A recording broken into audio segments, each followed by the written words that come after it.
Okay, we are ready for another episode from the Great Central Fire. But before we get into that, we've had another call in, our second call in, Harrison Butler, to fix a story that was on the Mike and Robbie Walsh episode.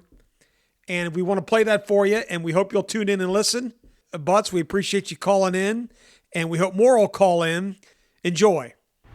So regarding the grift in Cabin 15, I need to say that it was the easiest thing I've ever done.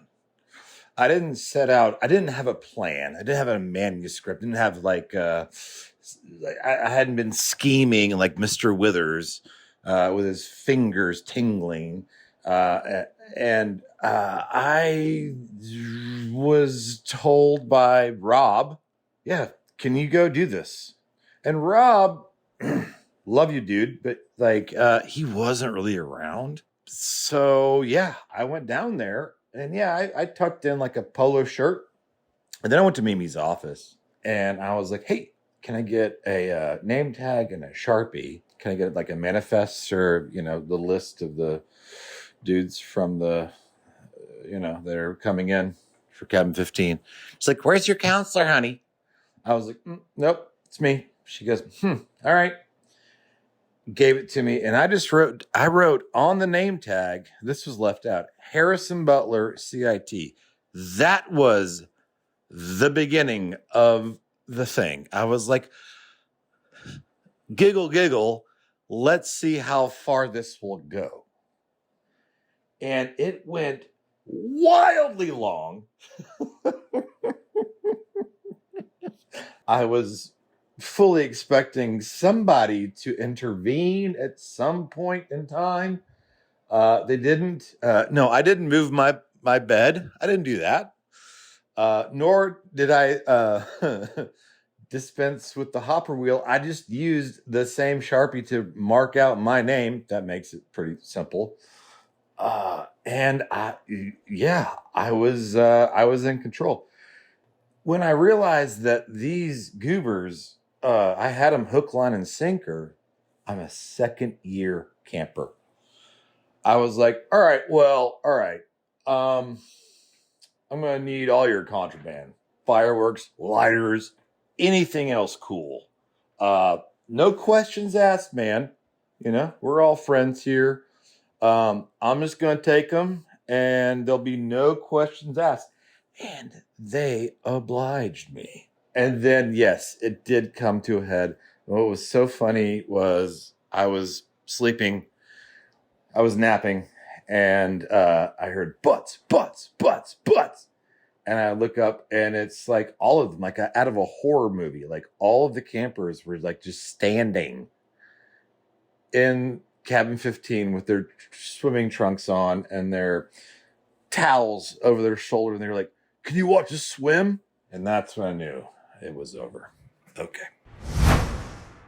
From the Great Central Fire, we have such a special show for you today. None other than the man and the legend, Bill Johnson, who we referred to as BJ. It was such a great time sitting down with BJ in person today at his home in Cincinnati and hearing the stories about the early days at Camp Fairwood back in 1947.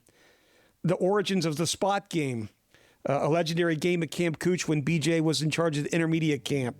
And some of you have likely paddled BJ's Pothole on the Bloodvein. We hear from the man himself about how that name came to be. We hear the epic story about the dining hall getting built. BJ tells us why he keeps coming back up north for 77 years. So sit back, relax, and enjoy this episode from the Great Central Fire. Okay, everybody, from the Great Central Fire today, I don't even need to make an introduction here as soon as I say his name. We have BJ today, someone who's certainly personally been such a big influence in my life and an influence in so many people's life at camp. And we're here at his home in Cincinnati. BJ, are you ready to go? I am ready. Here we go. This is going to be fun. BJ, I don't know how you've forgotten more about this place than any of us even know, but Wow, what a long-term commitment you've made to camp and what you've done. And I just would love to start at the beginning. I think a lot of people, you and I have been talking here a little bit when I got here this morning about the start of how you found out about it, where you started, all that stuff. You just dive into that just at the early beginnings of you in Cincinnati and how you found out about camp. Okay, we go back to 1947. Boy across the street said, "Hey, you want to go to a 8-week camp up in Michigan?" I said, "Okay, let's do that." So I ended up going up to Camp Fairwood on Torch Lake, and we spent, the summer there.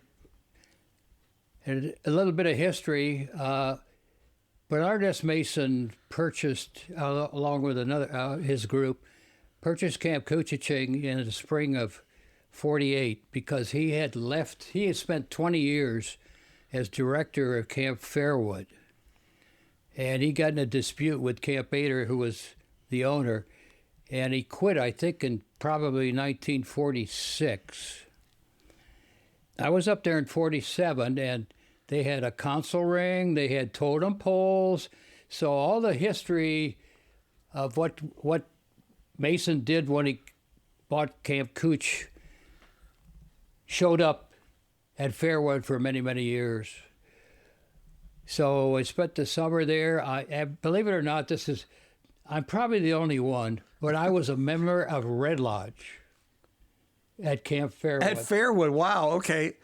You were a charter member at Couchiching's Red Lodge, right? Correct? Yes, in 51, I think. 51, yeah. I happened to be in the senior camp at that time. I just was there. That's crazy. How did I get to Camp Cooch versus, anyway, we got in '48, my parents and I, our family went out west on a trip to view everything. Then in the fall of 1948, I joined the Wasaka Boys Club. Bernard S. Mason ran the Wasaka Boys Club. And from there, if you were there, you knew you were going to get recruited for Camp Cooch. Right, sure. So at in the fall of, in the summer of '49, I was an intermediate camper. I was a second-year intermediate, and then I was a next year first-year senior, and then a next year after that a second-year senior. We didn't have any CIT program back in those days. Okay. And then the next year, of course, I was graduated from high school and was ready to go to college, and that was my first year as a counselor. And I was in a junior camp, and believe it or not, I had Tim Hindley in my camp and As a camper. back in Oh, those boy. days. So I ended up then, I went to college. I spent 6 years in college. I was in a co-op program. I started out in engineering and ended up in business. Got a degree in Bachelor of Science in Industrial Management. But during that time, I had only a week that I was able to go up to camp. So I'd go up the final week of camp, because in a co-op program, you end up going to school most of the summer. So I did that for the next six years. And I co-opted a pharmaceutical company in Cincinnati. And I followed that with 6 years of work there. So I ended up a period of 12 years where I was not really much involved with the program. I could get my 2 weeks or 3 weeks up there. But then at the end of that 6 year in industry, I said, that's it. I'm going to go teach because I want to spend my summers at camp. And that was in 1964. I then ran the intermediate camp for 20 years. And we'll go into some other details about that. And after that, in 1980, I was in cabin 14 for that 20 years. Actually, Jeff was in the cabin. I remember the cabin 14. What year? 1982. 1982. Yep. that was that period of time. After that, we built a guest cabin. The guest home, yep. That was built, and I moved from the intermediate cabin 14 to the guest cabin, which I've lived in every summer since, except we missed the COVID year. Right. But that was like 82, 83, 84, somewhere in there? 83 and 4, we built the cabin. Okay. You guys, I can remember stories about you guys being out in the canoe. Oh, we built your dock and we sunk the canoe full of rocks. You just went straight down. Straight down, yeah. We were trying to bring rocks over from across the bay to fill the dock crib, and we had too much weight in there, and we filled up and down went the canoe, and someone had to go put scuba gear on and go diving to bring it back out of the bottom of the lake. Tim Stewart. Yes, and Wiper, Steve Heinley. That was funny. Yeah. And we were sitting up on the porch watching this. Yes. As you approached, you just went down. Down we went, yes. Yeah, okay. Let's see, that was... 83, 84, somewhere. At that point, I was doing a lot of the accounting work and whatnot, and I ended up being one of the bus drivers, and we drove out west. We drove all over the place for that. I get to 8 or 9 more years. Yeah. Doing that, and we ended up all over the place, But it was fun, and then I've just since then I've done a lot of the accounting work. And at one time I did all the accounting work way back in when Tim Heinley took over camp. It was like in '82. Mm-hmm. I started doing the accounting work, and I did it all. I was CFO for a long period of time. Donna Brown came on in 2009, I think, and she took over that job. But I continued doing accounting, and I'm still doing accounting, actually. Right. At 91? Oh, my gosh. So that's most of the career thing. Yeah, and I'm sure people along the way, Beej, being in cabin 14 and 82 with you, the next year I had the privilege of being in Bebo's cabin, your old friend Bebo, and I'm sure there's I just remember every morning you getting up for breakfast and walking by the cabins. He was in 16, you were in 14, and you'd yell, "Good morning, Bebo," and he would just give a grumble because he had that extra thick mattress he had all the time, and he was just, he wasn't a morning guy by any means. Yeah. Well, then I have a story. Okay. One story. As I said, I was in that cabin for 20 years, and we had token card race always for all that time too. And it was only 1 year that my cabin won the token card race. And guess who was in the cabin then? Well, I know pretty much who was in that cabin then. It was Steve Heinley, Tim Stewart, Matt DeWine, Bill Myrink, Scott Jepson, Mike McLaughlin, and myself. And I just remember we were at about 10 token cards going into the final week, and then all heck broke loose, and we won about every event there was to win, and ended up with like 22 or 24 token cards and won the only time you won the token card race. Yes. And what people should know about that too is if you go down to the guest cabin, in a picture frame are all the original token cards hanging above BJ's bed. And they've been there ever since. And that's every time I go in there, I go walk back to take a look at it. Well, everybody agreed that I could put them in a frame and whatnot. And then I took a picture of it and sent everybody in the cabin. Yeah, we did. I still have that. Everybody ended up with all of them instead of just their own. Yeah. Now, I want to talk about the intermediate camp with you, too, because, you were... back then, Beej, you'll remember all of our unit heads. It was an interesting time because they were all teachers, and they were all not to knock anything now. I mean, it's harder and harder nowadays, and we still have some teachers that have come back, which has been great. But I think back of like the Phil Perlings of the world and the John Drydens of the world, and my father and yourself and Gary Lineberger and Dexter Davidson. These are all the leaders. Stub Mall. These were all the leaders of our units. And many years. And having a teacher there, Beej, you held us accountable, which to this day I'm so grateful for. I remember one day, I don't know why I did this, but I decided I wasn't going to go to climbing class, and you caught me. And that night we had the late night run with David Seek on the ball field. We had the late night training, swatting mosquitoes, and that's the last time I skipped class. That right there taught me a lesson, and thank God we had people like you and all the other folks out there holding us accountable, because that's what that place is all about. But one other thing that you did that I really want you to talk about, and I had a great conversation with Steve Shook yesterday, by the way, and he's doing well. Good. And some topics came up because I told him I was coming down here to see you today. The spot game. The Yes. spot game at intermediate camp. I want you to explain that so people understand what the spot game was. Well, the spot game, first of all, why did we do it? And it was because everybody was leaving their stuff all around, all Correct. around the campsite and whatnot. So we started this game. I gave out 10 spots to 5 guys, and they had a day to put one of these spots on somebody's belonging.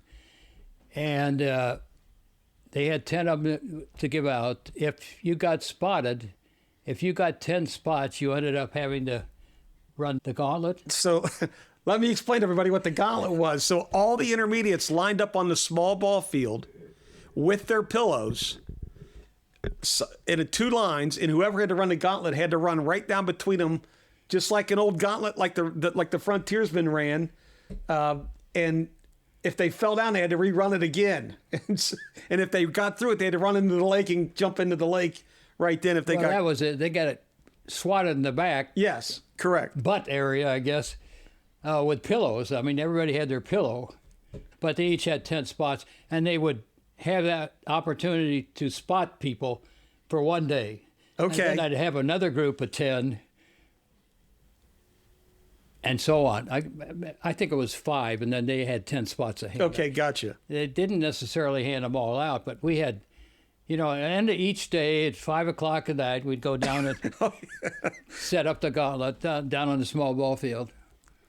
Oh, now there was other rules. So if the spotter got caught, they had to run it. Oh, Is yeah, that correct? Yes. If you were a spotter and you got caught spotting somebody, because it was confidential who the spotters were.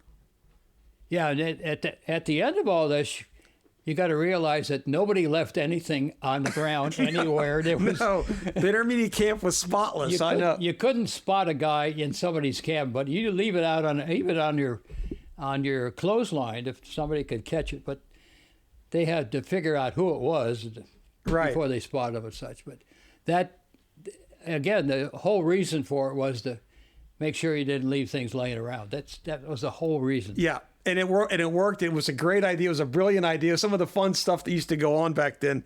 The other thing I remember about the gauntlet speech was they would check pillowcases, and a counselor would go in there with something in his hand already hidden. You'd have a sock or Or something. something in there, and you were not allowed to have another object in your pillow.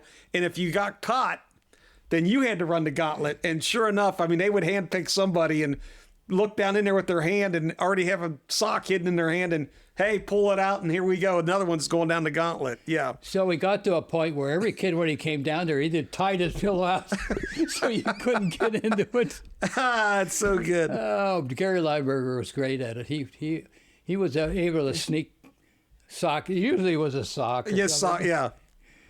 Yeah. Oh, That's funny. And Shooker brought up something I want you to talk about. He said, hey, Coles, when you talk to BJ, can you ask him about the food coloring in the dining hall in the meals? Do you remember this at all? well, on trips. Oh, on trips. Okay, that's what it was. Yeah, I wanted all the kids to understand you don't look at it and say, oh, that's no good. Right. It's because we'd have macaroni and cheese, and it would be purple in color. And I used food coloring many years anyway. Yeah. And the kids learn to eat whatever is there. Yeah. regardless of what it looked like. Oh, gosh, that's funny. But so let me talk to you about tripping beach. Did you prefer canoeing, backpacking? Did you like one or more of the other? Well, you were climbing too, correct? You were a big into the climbing, getting that started at camp. I don't think I started it, but I was involved in it. My last couple of years at tripping, I got into climbing. I learned how to climb. Doug Hunt was a big help. And we'd go out. Well, the first one was we went east all the way toward Lake Nipigon. And there were good climbing spots. Oh, yeah. So we had a canoe/climbing trip. Oh, wow. Okay. We tried that out one year, and then from that point on, the next couple of years, we went climbing. We went to the Wind River Range. We went to 11 Mile Canyon, all these out west. And we used vans at that point. The backpacking stuff all started with vans, and then eventually we used a big bus and such to take trips out there. But so Yeah. Did you like climbing, backpacking, or canoeing? Is there one that you preferred more? Or? well, the only reason we backpacked, I was not a backpacking person. Okay. Yeah. I did it too. The only reason we did the backpacking because you had to do that to get into all the good climbing Oh, gotcha. spots in like the Wind River Range and whatnot. That was a beautiful area. You'd trip in for 2 or 3 days, and then you'd climb for the 4, 5, 6 days, and then you'd come back out again. And to do that trip in the Wind River Range, you start at 10,000 feet, and you went down to get down to the river. I bet 1,000 feet. So it took you virtually a whole day to either go up or down. And coming back at my age, going back up that 1,000 feet was a challenge. Yeah. Oh, oh God. But But you liked canoeing. canoeing was definitely what I liked. We're going to get into this a little bit. Well, we are going to talk about this because I want to say something right now. Of all my years being associated there, and I don't know, my life does not know life without camp because I was born into it. But I don't know of any other person in camp that has their own lake/pothole named after them, other than you, Beej, on the Bloodvein, about the fourth one in on that long 8-portage stretch to start the Bloodvein off of Red Lake. We've got BJ's Pothole, and it's named. I don't know of another guy that has that, but Beej, I remember in the Trip Center, the old Trip Center, not the old Trip Center where the Welcome Center is now, but the Trip Center prior to where the one is now. The pictures of the 1976 Bloodvein trip that you took, I believe it was. 60. That was the first one, 68. The first one was 67. 67. And that, you want me to talk about this now? Yes, absolutely. Okay. Well, let's go back to 64 when I first came back on as a full counselor job. I get together with, after 64 trips we went out and whatnot, we got, it was the same old thing we'd done since 48, I guess, really. That was... and you can bring that up on your computer. I know you had the maps there. We were looking at those earlier. Okay, in the early years of 1948 to 64, this is in 64 and 65, the road was built, constructed. They went from Fort Francis all the way to Atikokan, because there was a road from Atikokan all the way to Thunder Bay, Highway 11, way back when. But you couldn't get to it unless you went on a train. Gotcha. So the first few years, actually way back in the 40s, late 40s and 50s, we would take the train out of Fort Francis and take it down to Atikokan area, and then all this tripping area north of there. So we could that was sort of the bottom layer of tripping areas. If you looked at the area that we tripped in mainly, we started on the Sioux Narrows Road that went from Emo, which is just west of Fort Francis, up to Kenora, and you hit the Trans-Canadian Highway, which Highway 17, and you could go from there to Dryden, to Ignis. Those Sioux Lookout. You could get to Sioux Lookout that way too.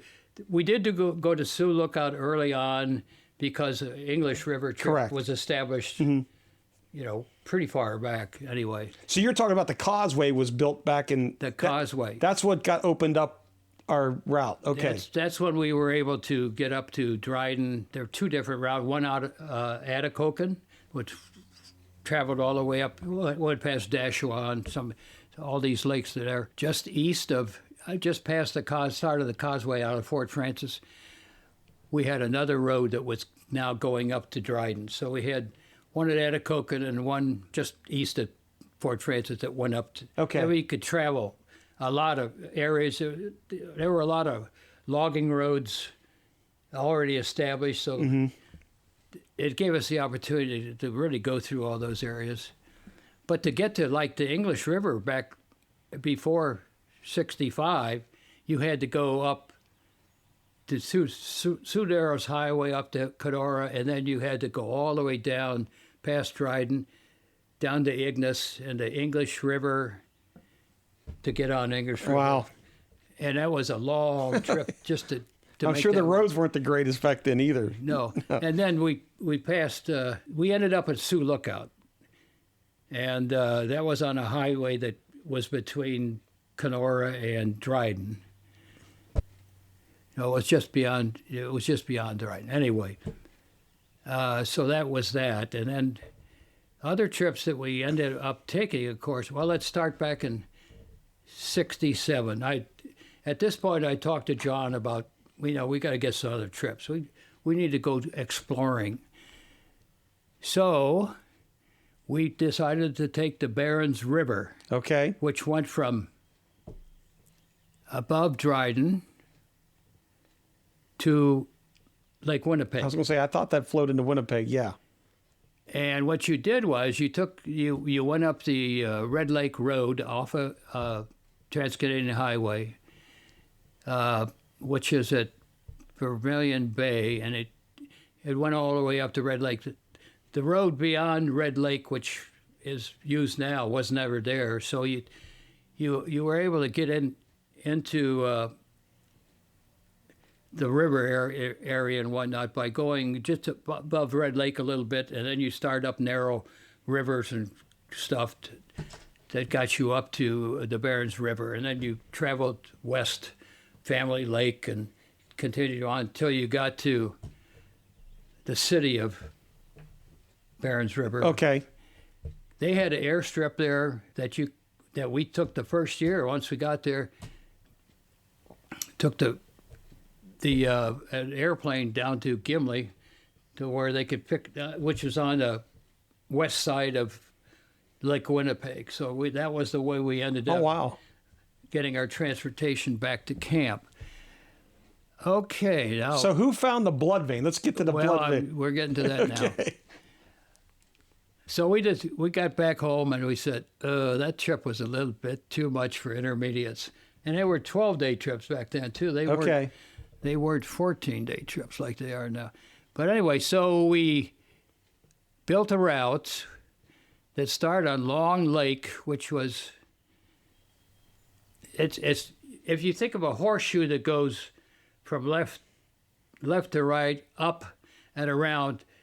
That's the way we ended up to the Bloodvein River. We actually went up to Haggard River, we went up to Gammon River, went Gammon Lake, and eventually the Gammon River comes into Bloodvein River. Okay. At some point. It's about halfway, when you think of the Bloodvein now, it's about halfway down that river at that point. So we end up going all the way down the Bloodvein then, and we ended up at the Indian Reservation. Yep. At the end of the Bloodvein River. And then we canoed 8 miles from there to Matheson Island pickup point on the other side, on the west side of Lake Winnipeg. Of course, we knew nothing about this big lake, and it was treacherous. Oh, it's shallow, right? It's very shallow. And it's very big when waves. you think how far it's coming from the north, it's open. Yeah. Anyway, we got through it all right. It's an 8-mile paddle across open water, and so the first trip out there, we ended up okay. But anyway, when we got home again, we said, "Oh, this is not the way to go," because the Haggard River route and the Gammon River route were really tough. The start of that trip, we actually camped. I don't know if it was the first night or the second night. I think it's the first night. We actually camped in the middle of a mile portage. Oh, gosh. Because it was like 8 o'clock at night. And I said, "Oh, it's getting dark, guys." And there was a creek there. So you had some water. So we had water. And that wasn't, it's one of these creeks out of Long Lake that went, back and forth, and back, for miles. So you'd be paddling over the one side, and then you see other canoe right next to coming up the creek too. Anyway, so that original route that didn't include at that time like Knox Lake or Artery Lake. That was all okay, and all the cliffs there. We missed all that. That we came into Bloodvein further down. Okay. Yep. Okay, so when we got home after that one, he said, "This is sort of like the Barren Strip. It was too tough." And as I say, there was we only had 12 days and we didn't know where we were going, and so we sat down in the winter and looked really hard at the map, trying to start earlier on the Bloodvein, up where Knox Lake is and whatnot.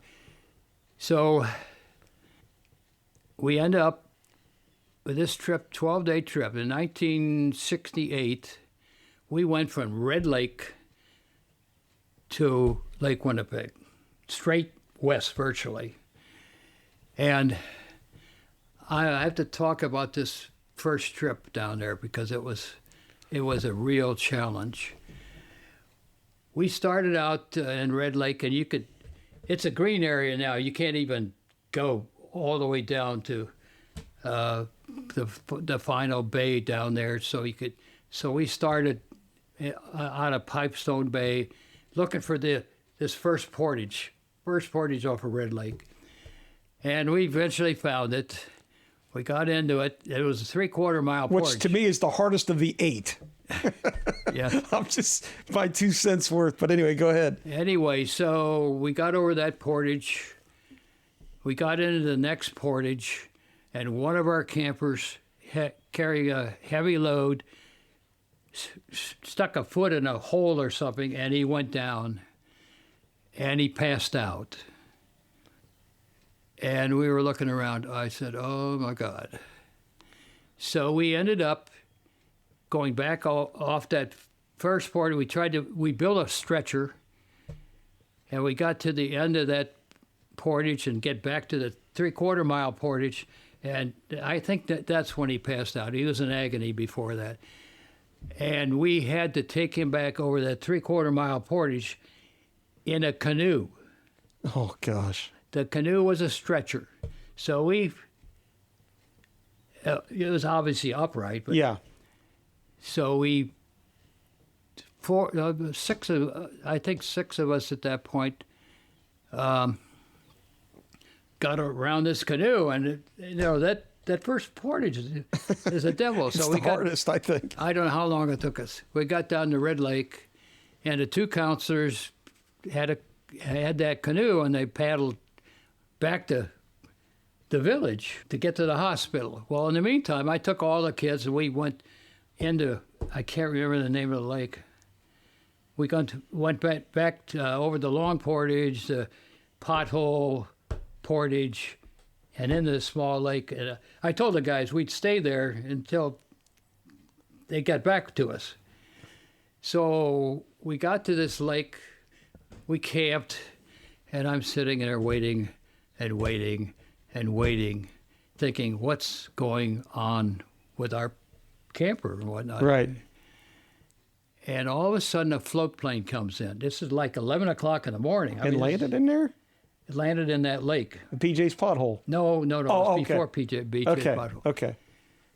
I can't remember the name of the lake, but I could probably look it up and find it. That's all right. But so, and they got the canoe off, and they were doing it out in the water, but they didn't want to come to shore. And they got in the canoe, and I'm saying, 1, 2, 3. And I'm saying, oh, they brought him back with them. And as it turns out, he had a muscle spasm. And the doctor said, he's all right, go ahead and take him. Oh, boy. So that's like the second day on the trip that you're going down the whole Bloodvein that you knew nothing about. No, nothing in about 12 the days. rapids. In what? In 12 days. 12 days. Right. Well, it's 14 really now. 10. Right, now it's 10, right. Coming and going ends. And that was the first. And then we got down back to the Bloodvein Indian Reservation and whatnot. And I think we I think we paddled across that year too, except we did it at night. It was pitch black. Everybody had their flashlights on. Oh, man. And we thought we were aiming to across that stretch to that 8 miles to Matheson Island. And all of a sudden I see this light in front of me. We knew there was a light on Matheson Island. We could just aim toward. And I saw this light, and all of a sudden it was going past us, and it was a towboat or something. And I said, "Hold on, guys," because we were within 100 yards of this thing when it went by us. Oh, no. At dark and at night. Yes. Yeah. So we got to the end of it, got to Matheson Island. We got picked up by bus, which takes you all the way down to Lake Winnipeg and then east to International Falls or Fort Francis in that case.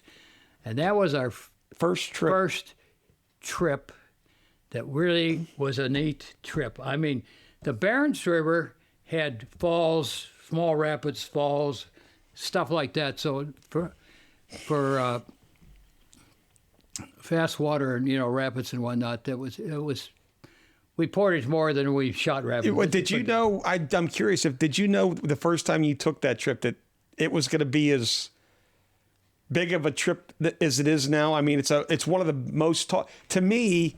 It was a trip that had everything. It had rapids. It had beautiful lakes. It had beautiful campsites. It had portages that tested you. To me, it was the whole package. Did you know that at that first time you took it that it was going to be this big of a traditional trip at camp? Well, I knew we were going to go down it a bunch of times. Okay. Bob Meek at one time went down both sessions. Oh, yeah. He didn't even use a map when I went down with him. In the 80s. We found, we built beautiful campsites. We cut some portages. We did, that first time out.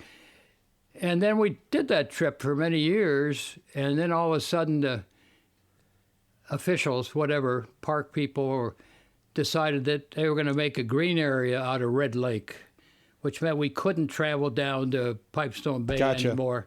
So we had to find a different way, and we ended up going on the northern side, and at some point the Nangasser Road was built, and you could travel up the eastern side of Red Lake and up north. Okay.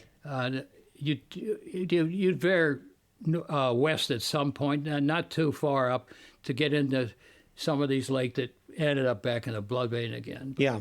And we had a southern route too. We didn't do just that route. We had a southern route that we tried a couple times. And you could bypass Red Lake, and it would be just west of there, and you could get into some of those lakes and end up on the Bloodvein.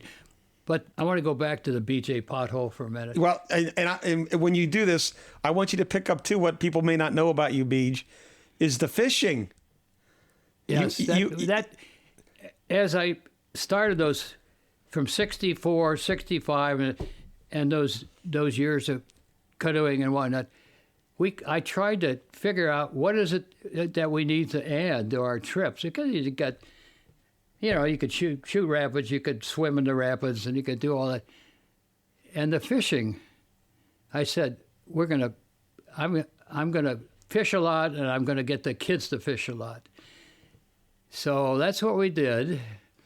And early on, when we went down one of the Bloodvein trips route, the same route, we came to this pothole that was about the third pothole in or something. It was a big round pothole with an island in the middle and whatnot. But anyway, we fished in there a while. And I thought, my gosh, look at the size of that northern. And I got to the point where I could guarantee every single camper a good 15 to 20-inch northern out of that lake. Oh, wow. And that worked for a bunch of years. And then all of a sudden we saw fish heads on the shore. We knew that fishermen had gotten into that pothole, and they eventually disappeared. But I tell you, I caught the biggest, I think, northern I ever caught all the years in that pothole. Oh, I just remember all the pictures from that trip that was posted in the old trip center. Everybody holding these huge northern pikes, and you standing in BJ's pothole holding one. That's what I can remember. The things that were on the wall down there in the trip center. Yeah. And I think Buzz Ecker was with you on that trip. I think, if I remember right. I can't remember, but I don't know. I've got stories of the fishing routes out east that we want to talk about too. But eventually, we had a tow. Instead of paddling the Lake Winnipeg, we ended up with the Native Americans gave us a tow okay. across to that 8-mile stretch, and then we ended up with a barge that ran. Yep. Then the ferry. Yep. And whatnot. So as the years went on, it was a little bit easier, even though we still didn't have a road up to Winnipeg. Bloodvein. Yeah. Right. Okay, now. The fishing. Well, we got to the point. Now, after 65, we had the road. The causeway there? The causeway was built, and then there was a road up to Dryden. We called it the Dryden Road. That was just past the causeway, and you could go north and take you up to Dryden. Or you could go down to Atikokan, which is 30, 40, 50 miles further to the east. And there's the Atikokan Road, which actually started on Atikokan and then went northwest up toward Dryden. So you could get to this Trans-Canadian Highway much quicker than having to go all the way to up the west. Kenora, yeah, right. and such. So we ended up going that way, and the English River trip we talked about a little bit earlier, but we wanted to get over past Ignis a little bit. There's a road that went up north out of Ignis, 599, which went a long way up. Anyway, we plotted another trip. We wanted to get into some fishing territory and whatnot. So we went up this Route 599, and you got off at a certain point below Savant Lake, and you did some paddling around small lakes and whatnot, and you got up to Savant Lake, and believe it or not, one of the trips up that way, we did several, we sailed from one end of the lake to the other, which is a long lake. Right. We got to the top of Savant Lake and into the Savant River, and we would stop at all these little rapids. They weren't big rapids. You didn't even have to portage them. Anyway, I got to the first rapids, and we got out of. By this time, I'd gotten the kids all. When you went, your kids in your boat all had fishing rods, and they were clipped in with, clipped into the side because they were Grumman canoes. You could use hooks and whatnot. Yeah, I remember those. Anyway, we had everybody. By this time, we got everybody fishing. Not even on the Bloodvein and whatnot. We'd fish at every rapids, underneath every rapids. But anyway, we got into this very narrow river, and first place we stopped, I said, "Okay, guys, a couple of you tried to get a fish." And the first guy got out there, and he had a bite. And everybody jumped out of their canoes. Before we were done, we put at the campsite an 18-foot canoe turned over. We put a fish, a walleye, from bow to stern. Oh, wow. We caught probably, 20 walleye or something. Oh, gosh. So that was the start of the area of the Savant. Savant, yeah. I remember hearing the fishing stories from both those trips back in the day. As I say, is my start of my 20 years canoeing and whatnot, full time. We tried to add something. Yeah. Along the way, routes and things to go along with the trip. The fishing was a big thing. Yeah, but then we went back up the Barrens again, and ended up going. By that time, I think we got a road that went up some of this traveling out of Red Lake, and we went down to Pigeon River. Okay, yeah. One of the first trips down to Pigeon River. Now, I found the Pigeon River, and people have gone up there since. I didn't think it was the best route, but the others have enjoyed it. So, okay. Because I thought there were a lot of falls, few rapids, falls, and so on. But it went over because we've had trips down there recently. Yeah, I've heard of that, yeah. Yeah. I never did the pitching, but I've heard. So we'd gone down Barron's, Pigeon, Bloodvein, if you went from top to bottom of it. All stacked on top of each other going going into into. Lake Winnipeg. Yeah, yeah. That's great. Beej, I wrote down some things back in the old day that people may remember, but I want to talk about some of the people that were with you up there and let you talk about some people that were a big part of your life up there that you loved to be around, and you can tell stories about whether it's John or anybody else. But a couple of things I wrote down that I remember growing up there, where the old shop was. I don't think a lot of people know that when you get off the main dock and look at that totem pole, that's where the shop used to be. And the bench that we used to sit at, everybody would, after dinner, would sit down there. Bill, Need, and you, and everybody sitting down there, just taking in all the activities, the horseshoe pits, right where all the tetherball courts are now. And, Well, let's talk about building the new dining hall.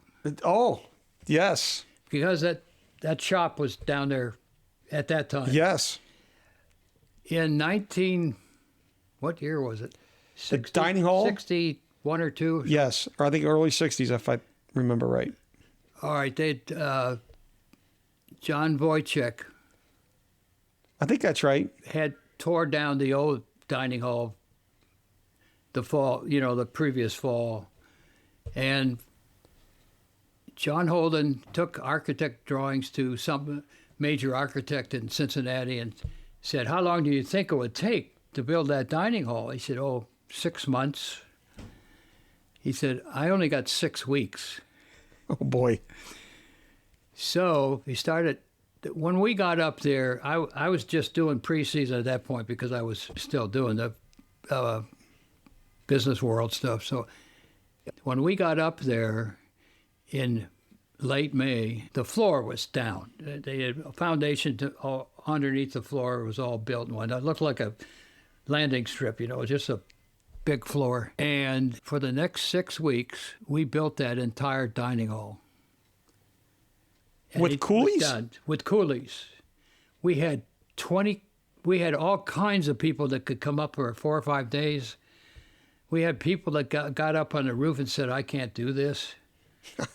I can't get up on it." I think that roof's really steep, I can remember Jack Wojciech when they were building. Let's go back to the outside footers, because all of you know these big footers that are on each side of the dining hall. Those we all had to build. We had to put all the concrete in there, and it was on a 10-gallon cement mixer, and you had to bring all the sand up and down to, and then the timbers. You know how big those timbers are. Sure. We had to haul those all up to the dining hall. We had a rig the 2-wheel rig in the back too. The front would be in a truck, and they'd get that stuff up there. And we're putting these pillars in, or footers, and we're watching John operate in the middle of the floor with these footers sitting there to work on the first one. And everybody knew you couldn't cut one of them wrong because there wasn't an extra one. Right. So John was building these rafters per se, or whatever, timbers, on the floor while we were doing all this other stuff, and we were looking around. And first of all, he built what they call a gin pole. It was a 2x12 box with steps, cross steps going up, because you had to go up 40 feet with a pulley and whatnot when you're trying to lift that first rafter. Well, what do I call it? Timber. And so we're watching him build this thing. What's he going to do with this? And then, can you think about, you don't have cranes up there at this point. You don't have anything like that. So you had to hang pulleys up in trees and one. And we were sitting there saying, how is he going to get that, even the gin pole up to start with? Because you had to put it up there because you're going to, use it like a crane. You could move it. Right.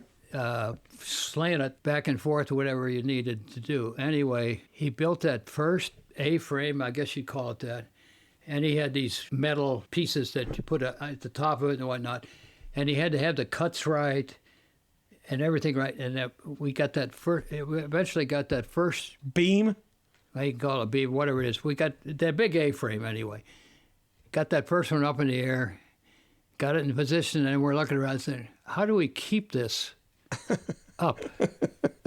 So we had to rope off into all the trees that were around. We had enough trees around to make sure the first.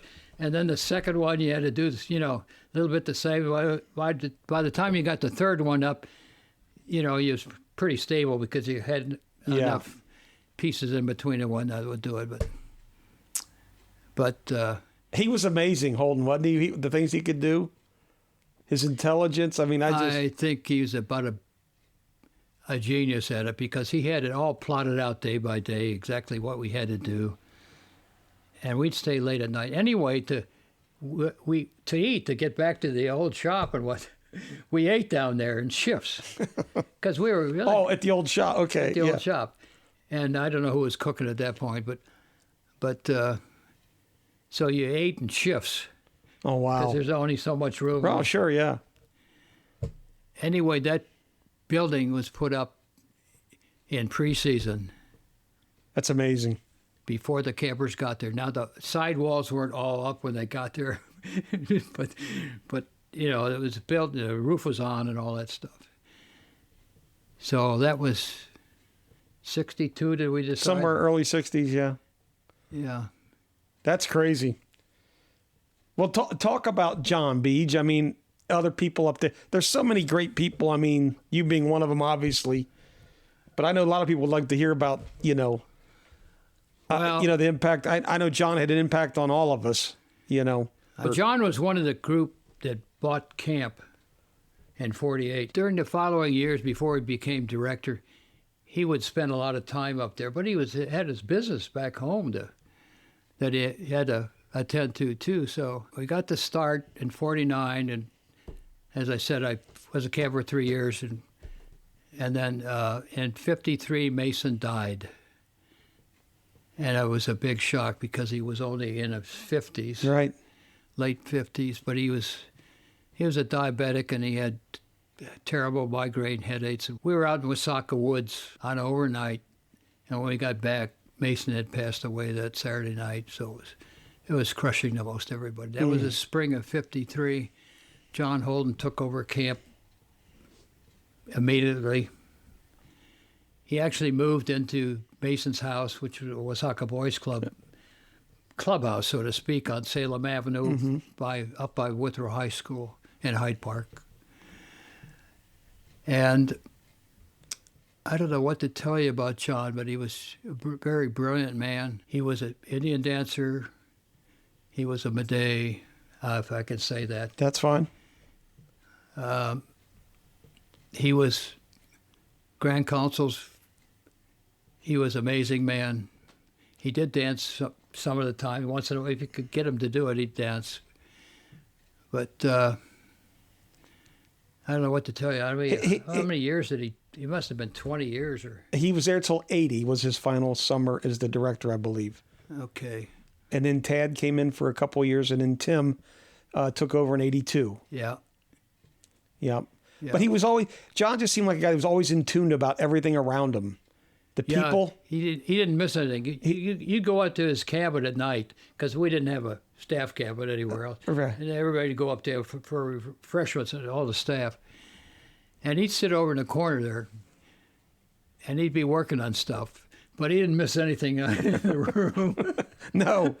He knew about everything. But I don't know what to say. Just a very brilliant man. And he made so much of camp. I mean, Mason got it started, and all the traditions that Mason had up at Fairwood that were good, he incorporated at camp. And then John followed up with all of it, too.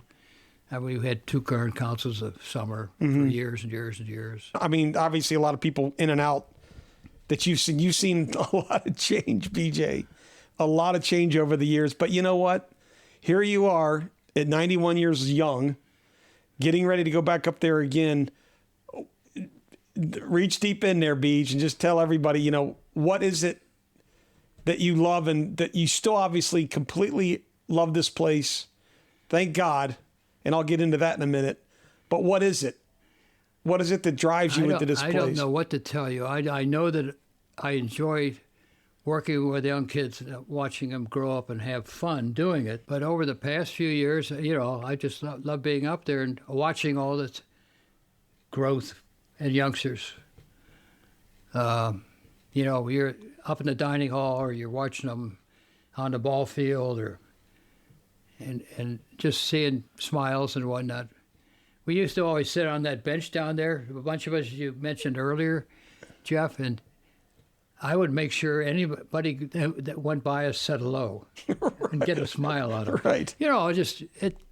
It's just an amazing place, and it really hasn't changed a lot. I mean, we added backpacking and climbing, and we had a bicycle. Bicycling back there in the 70s, yeah. But the backpacking and canoeing, the canoeing has never stopped, and we've gone all over the place north of Rainy Lake. Yeah. We didn't talk about Camp Cooch, or Cooch 2 and whatnot. Most of our trips between 48 and 64, most all of them went out by Cooch 2. Or Cooch 1. You never saw the Cooch 1? I saw the Cooch 1. I saw it being burned on the shoreline. Okay. The Cooch 2 showed up in 1950. Okay. It was, I don't know where it was built, but anyway, it showed up in 50 and it was used all the time, taking trips out and bringing them back. So that, then we ended up obviously with buses and took people up farther north, up above the Trans-Canadian Highway and such. Mm-hmm. But and we still have the Cooch 2. Yeah, we do. We have it back. We have it back. We actually sold it to two different people, and each of them over the years gave it back to us.